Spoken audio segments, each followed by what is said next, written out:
Hi 5th graders, today's topics are going to be order of operations, dividing decimals, factoring, and adding integers.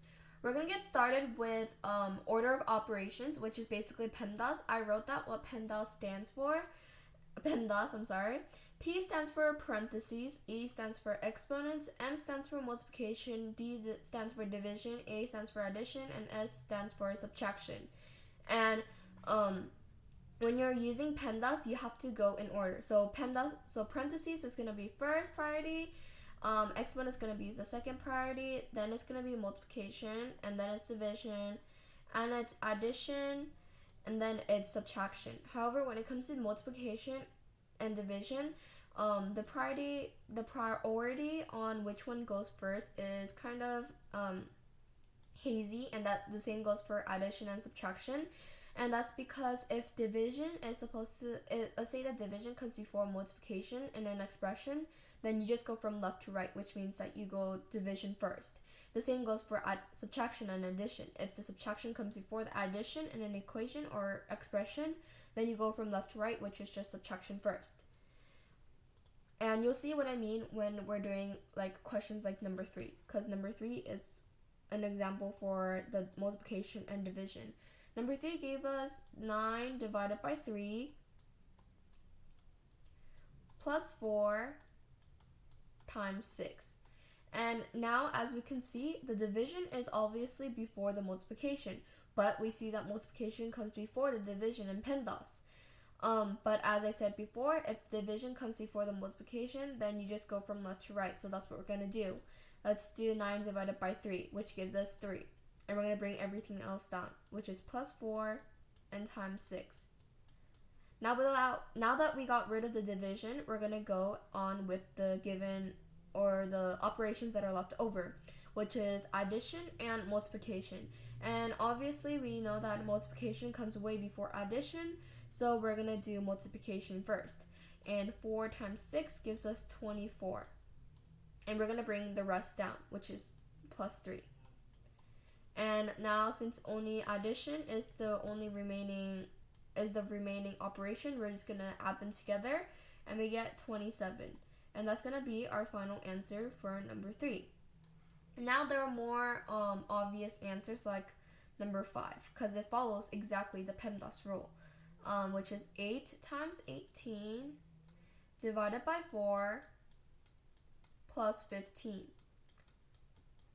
And it follows it exactly. Multiplication, division, and addition. So we're just going to go from left to right. 18 times 8. Let's write it out. 18 times 8. 8 times 8 is 64. So we're going to bring down the 4. Bring up the 6. 8 times 1 is 1. 8 plus 6 is 14. So we're going to get that 18 times 8 equals 144. Now we bring down the rest of the equation, which is divided by 4 plus 15. And next, we know that division is next in PEMDAS, so we're going to divide 144 by 4. So the 4 goes on the outside and 144 goes on the inside. And we know that 4 can go into 14 3 times, because 3 times 4 is 12. And 4, it can't go into 14 4 times, because 4 times 4 equals 16, and 16 is way greater than 14. So we're going to go with 3. So we're going to put 3, and 3 times 4, once again, is 12. So we're going to subtract 12 from 14. And 14 minus 12 gives us 2. Now we bring down the 4 to get 24. And we're going to see that 4 goes into 24 evenly, because 4 times 6 equals 24. And we get 36. And 6 times 4 is 24. 24 minus 24 equals 0. And our final answer is going to be 36. So 144 divided by 4 is 36. Now we bring down the rest, and once again, and we're left with only addition. So we're just going to add 36 plus 15. And we know that 5 times 6 equals 11. So we're going to bring down the 1, bring up the other one. And we know that 3 plus 2 is 5, so we're going to get 51 as our final answer for number 5. So when you're, so basically for order of operations worksheet, you're going to follow the PEMDAS rule, but remember about the haziness between the order or priority between multiplication, division, addition, and subtraction. Now we're going to be dividing decimals. We're going to do number 5 together. The rule for dividing decimals is that you're going to get rid of the decimals in the first place, and I'll show you what I mean. So we see that 0.54 is being divided by 0.09. So we're going to put 0.09 on the outside and 0.54 on the inside. Now, we see both have decimal places, right? So we're going to bring the decimal point to the right, in this case twice, because we're going to want the decimal point to be behind the given numbers. So it's going to be behind 9 and behind 4. So we're going to move it twice and the decimal point ends here. We're going to move it twice and the decimal point ends here. So this is going to be our new equation. Basically it's going to be 9, the decimal point right there. And we're going to basically have 54 with a decimal point right here. And we're going to see that 9 goes into 54 evenly by 6. So we're going to get 54 minus 54, which is 0. And we have no use for this decimal point. But if you want, you could have it as 6 or 6.0, because 6.0, because you can bring down the 0 from here, which is a placeholder. And we know that 9 goes into 0 times, but we have to bring up the decimal point right here. And we put a 0 right there. And so 6 or 6.0, they're the same thing. Now we're going to find factors. We're going to look at number 3 and look for the factors. We have to find the factors for 23. And we know that for every number, 1 times itself is one of its factors for all numbers. So it's going to be 1 and 23. However, we know that 23 is a prime number, so so 1 and 23 are going to be the only factors for 23. Let's move on to 6, which ironically gives us the number 6. Once again, 1 and the number itself, right? However, we also know that there are more, because 6 is an even number, so we're going to try 2. And we know that 2 times 3 equals 6, so we're going to add a 2 and a 3. And these are going to be our only factors because 3 is already listed here because 3 times 2, so we don't need to list it again.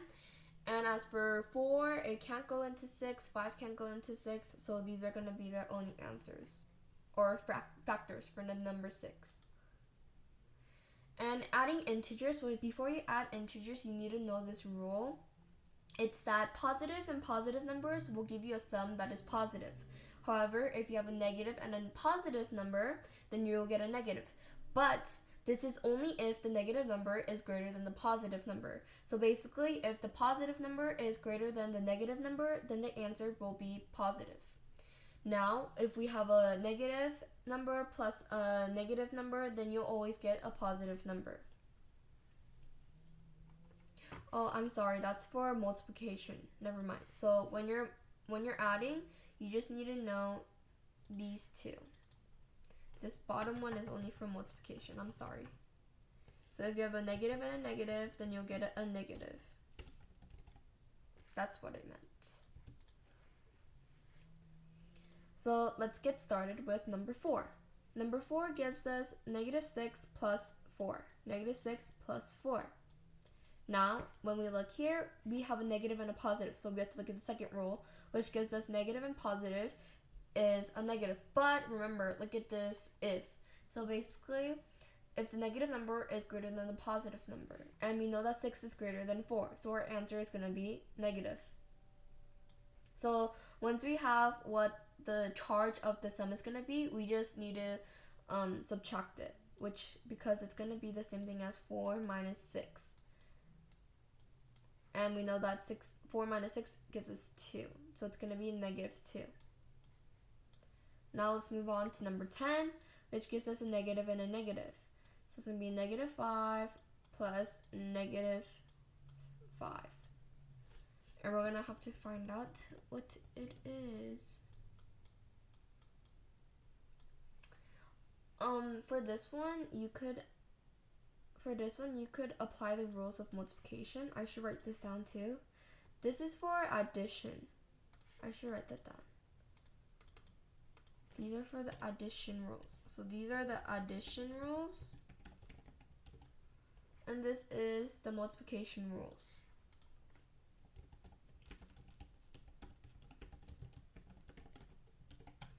If it's a negative and a negative, then you always get, then you always get a positive. If it's a negative and a positive, you always get a negative.